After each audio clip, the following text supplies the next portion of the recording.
विधानसभा निवडणुकांच्या अनुषंगाने सर्वच राजकीय पक्षांनी तयारीला सुरुवात केली आहे आणि राष्ट्रवादी काँग्रेस शरदचंद्र पवार पक्षानेही विदर्भामध्ये अनेक जागांवर तयारी सुरू केलेली आहे। याच विषयावर बोलण्यासाठी आपल्यासोबत नागपूर ग्रामीणचे जिल्हाध्यक्ष आणि पक्षाचे राज्य प्रवक्ता प्रवीण कुंटे पाटील आहेत। प्रवीणजी, नागपूर जिल्ह्यामध्ये काय स्थिती राहणार आहे? महाविकास आघाडी म्हणून तुम्ही लढणार आहात का? आणि जर महाविकास आघाडी म्हणून लढणार असाल तर किती जागांवर दावा आहे? नाही बघा, यावेळेला ज्या पद्धतीने आम्ही लोकसभेची निवडणूक महाविकास आघाडी म्हणून लढलो, नेमकं तशाच पद्धतीने विधानसभेची निवडणूकसुद्धा आम्ही महाविकास आघाडी म्हणूनच लढणार हे मात्र निश्चित आहे। मागच्या विधानसभेच्या निवडणुकीच्या वेळेला आम्ही नागपूर जिल्हा ग्रामीणमध्ये 2 विधानसभेच्या जागा आघाडीमध्ये लढलो होतो, किंबहुना असं म्हटलं तरी हरकत ठरणार नाही। अनेक वर्षापासून नागपूर जिल्ह्यामधील हिंगणा आणि काटोल हे 2 मतदारसंघ आमचे परंपरागत आघाडीतले मतदारसंघ आहेत आणि याही वेळेला सुद्धा कुठल्याही परिस्थितीमध्ये या दोन्ही मतदारसंघांमधून आम्ही निवडणूक लढणार आहोत। दोन्ही ठिकाणी आमच्याकडे प्रबळ उमेदवार आहेत। उलट यापेक्षा यावेळेला आम्ही नागपूर जिल्हा ग्रामीणमध्ये एक अतिरिक्त विधानसभेच्या जागेची मागणी केलेली आहे।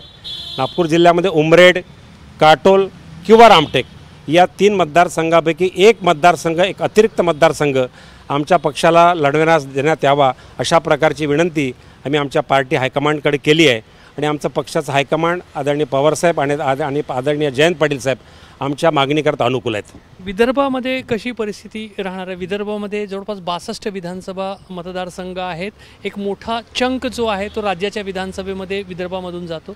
या ठिकाणी काँग्रेसचा प्राबल्य आहे। काँग्रेस नाही म्हटलं तरी महाविकास आघाडीमध्ये मोठा भाऊ आहे। तर या ठिकाणी विदर्भामध्ये किती जागांची अपेक्षा आहे? बघा, विदर्भामध्ये कोणीही मोठा भाऊ नाही, कोणी लहान भाऊ नाही।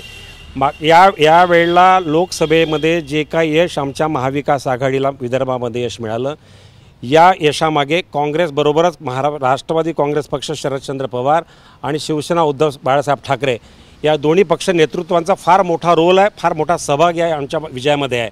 आणि ज्या पद्धतीने मागच्या विधानसभेच्या निवडणुकीमध्ये आम्हाला ज्या काही संख्याबळ आम्हाला मिळालं होतं, निश्चितपणे यावेळेला मागच्या वेळेला आम्ही भंडारा गोंदियामधून आम्ही 3 विधानसभा लढलो होतो, किंबहुना याही वेळेला आम्ही एक आमच्याकडे तुमसर मतदारसंघ होता, एक तिरोडा मतदारसंघ आमच्याकडे होता, एक मोरगाव अर्जुनी होता।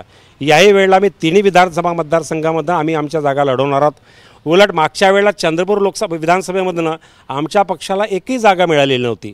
यावेळेला चंद्रपूर जिल्ह्याच्या राष्ट्रवादी काँग्रेस पक्षाच्या जिल्हा युनिटने मागणी केली आहे की किमान एक तरी जागा आम्हाला चंद्रपूरमधून लढवायला संधी मिळाली पाहिजे। मागच्या वेळेला मी ज्यावेळेला अकोला जिल्ह्याचा निरीक्षक होतो त्यावेळेला बाळापूर विधानसभा मतदारसंघ आणि आमचं मूर्तिजापूर 2 मतदारसंघ आम्ही लढलो होतो। याही वेळेला अकोला जिल्ह्यामधनं किमान 2 विधानसभा मतदारसंघातनं आमच्या पक्षाला निश्चितपणे लढायला संधी मिळणार आहे। तशा प्रकारची मागणी आम्ही महाविकास आघाडीच्या माध्यमातून आम्ही पक्षाच्या नेतृत्वाकडे करणार आहोत। बुलढाण्यामधनं मागच्या वेळेला आमच्याकडे 1 विधानसभेची जागा होती, निश्चितपणे यावेळेलासुद्धा ती आम्ही जागा लढणारच आहोत। उलट यावेळेला डॉक्टर संजय कुटेंचा एक मतदारसंघ आहे जळगाव जामोद, त्या जळगाव जामोदमध्ये आमच्याकडे अतिशय सशक्त उमेदवार आहे। मागच्या निवडणुकीच्या वेळेला आमचा उमेदवार फार अल्पमताने पडलेला होता, तीसुद्धा जागा यावेळेला निश्चितपणे आम्ही पक्षातर्फे लढवण्याचा प्रयत्न करणार आहोत। तीच परिस्थिती गडचिरोली जिल्ह्यामध्ये आहे। उदाहरणार्थ म्हणजे सांगायचा सारांश असा की मागच्या वेळेला आम्ही विधानसभेच्या जागा विदर्भामध्ये लढलो त्यापेक्षा अधिकच जागा लढवण्याचा आमचा मानस आहे। वर्धा जिल्ह्यामध्ये तर आपला खासदार आहे आणि वर्धा जिल्ह्यामध्ये आमच्याकडे आता मागच्या वेळेला आम्ही हिंगणघाट मतदारसंघ लढलो होतो।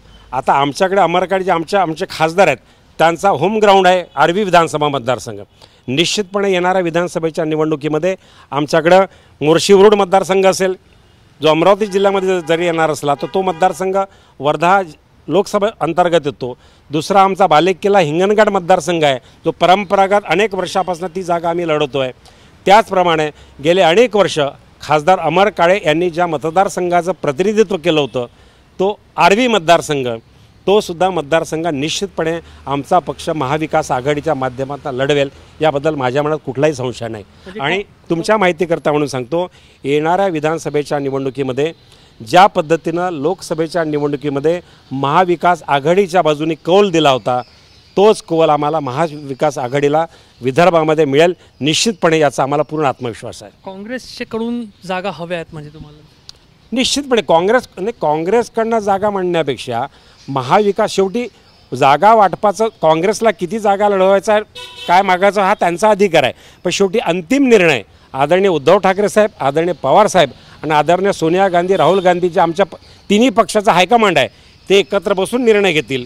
शेवटी स्थानिक नेतृत्व आपापल्या पद्धतीनं आपलं पॉलिटिकल समीकरणं आपले संघटनेचं बलाबल ध्यानामध्ये ठेवून मागणी करतात. शेवटी अंतिम निर्णय जो आहे आमचा पार्टी हायकमांडच करणार आहे.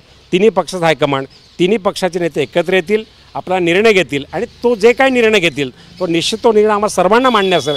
पण हे जरी खरं असलं तरी आमची किमान जी आमची लढण्याची मानसिकता आहे, जे संघटनेचं आमचं बल आहे, जी आमची तयारी आहे, त्या आधारावरती आम्ही प्रत्येक मतदारसंघात किमान कुठे 2 जागा वाढून मागतो, कुठे 1 जागा ॲडिशनल मागतो. अशा प्रकारचं आमचं राजकीय चित्र विदर्भामध्ये असणार आहे. तर विदर्भामध्ये राष्ट्रवादी काँग्रेस शरदचंद्र पवार पक्षाचा आता एक खासदार आहे आणि त्याच्याच जोरावर तोच आधार घेऊन आता राष्ट्रवादी काँग्रेस शरदचंद्र पवार पक्षाला विदर्भामध्ये वाढीव जागांची अपेक्षा आहे. नागपूर जिल्ह्यामध्ये ही वाढीव जागांची मागणी केली जाते आणि प्रत्येक जिल्ह्यामध्ये किमान 1 जागा तरी पक्षाला मिळावी अशी अपेक्षा पक्षाचे पदाधिकारी व्यक्त करतात. कॅमेरामॅन अतुल हिरडेसह रजत वसिष्ठ, एबीपी माझा, नागपूर. एबीपी माझा, उघडा डोळे बघा नीट.